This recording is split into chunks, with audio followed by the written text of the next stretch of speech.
fois mi choka yimɓe ɓe komi yeeyi ɗo Sénégal komi tourné Afrique de l'Ouest radio et télé kam en yeeyi fof ɓe nano a yaɓuri men nanugo ko min on famali fos pular on pour moi c'est quelque no waywa si a wii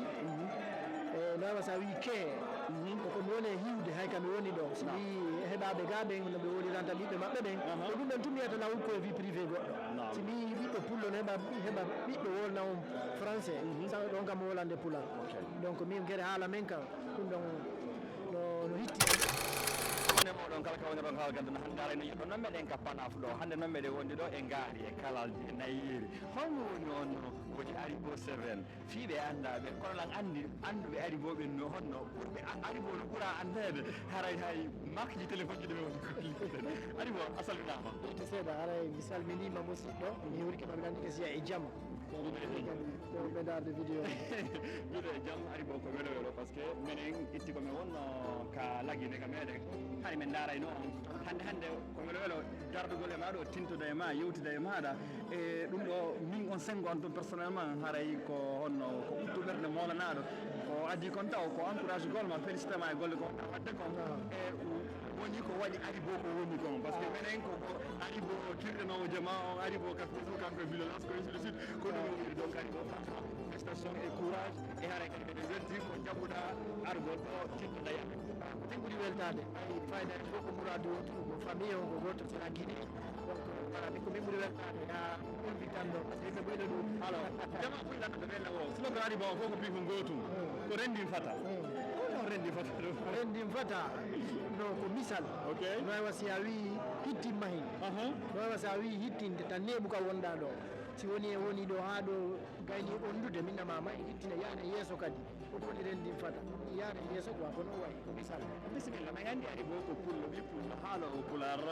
donnorɓe ko pular joni noon minen noon mbayɓe ɗen donni ko pular ma darda e muɗum wona piiji seeɗa koɓe nanduma e ko gollirta kon e ko domaine mo wonɗa on woni sengo kam vidéoji woni sengo ɓawɗugol musique ari bo min attuma landade ɗo pi hun ɗaɓɓol ngol ko honno violent inite ka pular violent ok déjà ɗum ɗon mi anda par ce que ya un truc aussi no waɗi ko on tigui ɗum a famude piiji goɗo toon ko tawaka e namu ɓen ko tawaka e ko jeyɗe ko fayda inde ɗum hara ene wawi ko inde ko sincama hara nokku beno ma inde no noddira ɗum aɗa e ko iwri kam en wawa sa wi horde en mari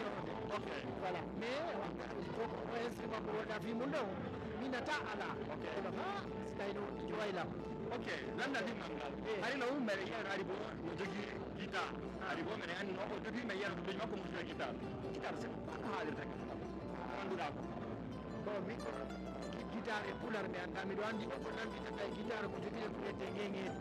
kono mi anda guitar o ko nawga jaɓiɗo ŋeŋeɗe ɗum ko ɓena ñañeɗe ko noon no woni violent ok baba instrument jiɗi sa daari forme jiɗi a tawi no serti seeɗa kono ko ɗum voilà inde nde wonde ara ɗum ka porte ka pular ran para fe parana goto ok ari ko joni e natana e tigui tigui namol ngol wuro fota no andira sopparema reena wuro fota no andira alluwal e dahar wuro fota no andira kadi jogorgol darde wonɗo o darde ɗi on ka ladde on honno ɓeydotoma ko pular ɓen ko mati o ko gaynako yiyata gaynako mi ko ɗum mima andi wonɗayɗo e dammiɗi ma e nayi ɗi mbayɗa ko ɓen ko gaynako yiyete ok ɗon aynata ɗon ko gonɗaɗa mari gon ari go ka pular ɓenna moƴƴinayɓe gata ɗen ma hon ma waɗa ɗe wori ɗen ɓenna ɓen ɗum sacco siko wonko ni moƴƴinayɓe sagaji ɗen ɓenna won ɗon ko saddowo joni siko wanɗata hoorema hara o yaha ɗen ka guesa no woodi koɓe jogoto toon ko ɓorirte maaro ko ɗum ɗon ko honno ɗum ɗon innete ka ko ɓorirte maaro ara ko ɓendi ko fewndike ɗum ɗon ko wortowal wiyete ok andi ko moƴƴino wortowal ngal on ko honno nodirte ka pular ɗum ko baylojo woɓɓe wiyata tafowo e baylojo ok landal toɓɓere sankitorde nden pulla Fouta aɗo honno e frigo arde clim arde e hari no wonno moƴƴinayɓe koynete kon enen paya looɗe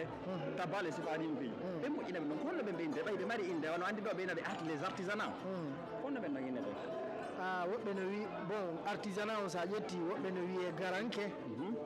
no mari appellation ji ɓuy mais wano sa wi spécialiste moƴƴinayɓe wano ɗum ɗon wata inde lan andi inde tigui tigui ka pular men hara ko inɗe yaaduɗe ɓe moƴƴinayɓe wano tabale ɗuya en kono ko mi andi noon garankeɓe moƴƴinay piiji bayloɓe kadi moɓɓe tafay ɓe moƴƴinay piiji bus ha ɗon mi wawde so tawi non probléme ala badike landa sakkitorol ngal e enen hiɗen anndira puuto hiɗen anndira leppi jooni noon saccayɓe puuto ɓen ko honno ɓen ɗon innete ɗum ɗon mi annda ɗum ɗon annda fewu ɗum ɗon annda ok ari bo sahi goo mi yiwno poste ma mo wannoɗa min tigi mi yiwno felleɗɗa wawi wadde ñagal mi yiwno poste goto mo wannoɗa ka landiɗa jama on wiiɗa si tawno ɓe duwano suɓade piiji tati ɓurɗe hittude ka nder aduna ko honɗum mi suɓoto min gon poste hay mi arɗo mi commenté par ce que poste on welanno an ari bo hande mo landi kam min ari bo ko honɗum woni piiji tati ɓurɗima hittande ka aduna ma ko honɗum wata lintude ɓurɗi hittande andi ma ɓurɗi hittude e maɗi ɓurɗi hittude andi ko ara nun ɗum ko cellalal ngal ɗiɗaɓum ɗum mi anda ko honno mi waɗa haɗoya ko honto mi ƴettirta e pular fiyo feewu ko portoɓe wiyata ko liberté cellal ngal e liberté an o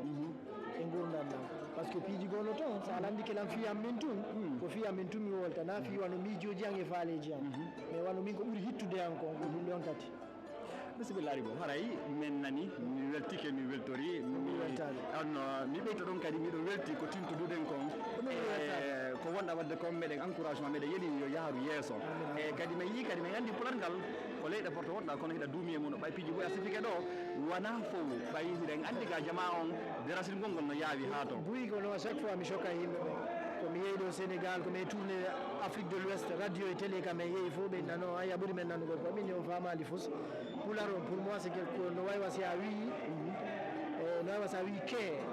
koko mi woni e hiwde hay kam mi woni ɗo si mi heɓaɓe ga ɓen no ɓe woliranta ɓiɓɓe maɓɓe ɓen ko ɗum ɗon tumiyata law ko vie privé goɗɗo si mi ɓiɓɓe pullo no heɓa ɓiɓɓe wolna on français ɗon kam wolande pular donc min gueɗe haala men kam ɗum ɗon no hitti a moƴƴano bisimilla haray min weltike min weltori ɓay minen kadi haray ka pular men ɓuuri duumade ko toon woni golle amen ɗen fi waltagol jama meɗen on anditugol piiji meɗen ɗin wonno mi lanndorma ɗo ni honno wano violin innete honno flûte ma honno tambin innete sifa ɗin piiji ɓay haray souvent hiɗe mari tendance yejjitugol piiji ɗin haray albarka maɗa a jaama haray ko e tintoɗoɗa e amen ɗo kon albarka ko ɗum mi woni weltade an kadi a weltanama saabu ɗum koko ndellore nde jokkuɗa ɗon ya duwa wallitede hiwande moƴƴa par ce que fi namu men e haalaji men sen acciti ɗum hara e majji hara e merci beaucoup et puis ciao musidɓe harayde wonno ɗo musidɗo meɗen ari bo fi tintugol ka pular seeɗa hayno mi wirta noon pular ngal ko fina faama famina en e saayi si Allah jaɓi